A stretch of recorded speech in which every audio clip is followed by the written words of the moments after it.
Loss పోయినామండి. ఆ ఇతను వల్ల ఏరిటో లాస్ పోకూడదని కోరుకుంటాను. మాకు న్యాయం జరిగేదాకా పోరాడతాం. మాకు న్యాయం జరిగేదాకా పోరాడతాం అండి. 6 ఎకరాలు అయిందండి. 6 ఎకరాలు అయితే ఇప్పుడు 4 ఎకరాలకి నష్టపరిహారం ఇస్తానని చెప్పి అంటారు. ఇంకా మిగతా 2 ఎకరాలకి ఏనని చెప్తారండి. ఫెయిల్ అయిందని చెప్తారు. దానికి బాధ్యులు ఆ విత్తనం ఫెయిల్ అయింది ఆల్రెడీ. మనలే కొత్తగా ఫెయిల్ అయ్యేది ఉందని అంటానండి. అట్లా దాని గురించి అడిగితే ఇంకా నీకు 4 ఎకరాలకి ఇస్తామని చెప్పి అంటాను. 8 ఎకరాలు వేసా.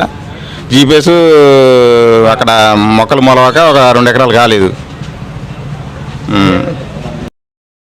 రైతులందరూ న్యాయం చేసేలాగా చూడాలండి ఫ్రెష్ మొత్తం.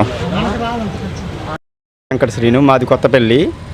అడ్వాంటా కంపెనీని నమ్మి మేము మోసపోయాము. ఎలాగంటే ఇక్కడ ఆర్గనైజర్స్ ఏం చెప్పారంటే మాకు 3 టన్నుల నుంచి 4 టన్నుల దాకా వస్తుందన్నారు. మామూలుగా అయితే అది టన్ను వరకే వచ్చింది. వాస్తవంగా కొంతమందికి 5 క్వింటాలే వచ్చింది. దానికి నష్టపరిహారం అడిగితే మేము కోరుతున్నాం, నష్టపరిహారం కావాలని కోరుతాను. అయితే అందులో ఒక బ్యాచ్ నెంబర్కి ఇస్తామని చెప్పేసి ఇంతవరకు ఇది ఏవి మేడం గారి దగ్గర ఒప్పుకున్నారు. మాకు వాస్తవంగా ఇది కూడా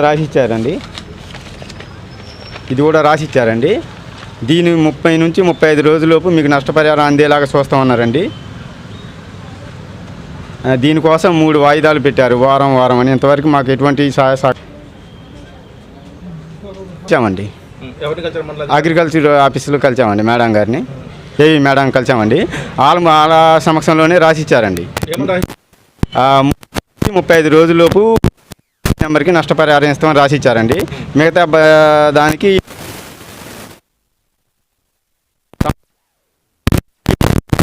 మేము మీకు తెలియపరుస్తామండి. దగ్గర నెలలు దాటిందండి. ఇప్పుడు బాధ్యతగా సమాధానం చెప్పట్లేదండి. ఈ కూడా రైతులు ఒక 2 మందు బుడ్లు పట్టుకొని తయారయ్యారండి. లేదు మనకు ఎట్టైనా న్యాయం చేస్తామని చెప్పేసి మనకు ఇక్కడ ఉన్నారు కదా అని నిన్న ఇక్కడ కేసు పెట్టడం జరిగిందండి. ఎస్ఐ గారు అధికారులకి తెలియపరిచామండి. మీరు కంగారు పడకండి, ఇట్లా చనిపోతే ఏం దొరకదు, మన న్యాయం కోసం పోరాడదామని ఇక్కడ ఆఫీస్ కడుకు రావడం జరిగింది. గుమ్మల వెంకట శ్రీనండి, కొత్తపల్లి అండి. చేశానండి.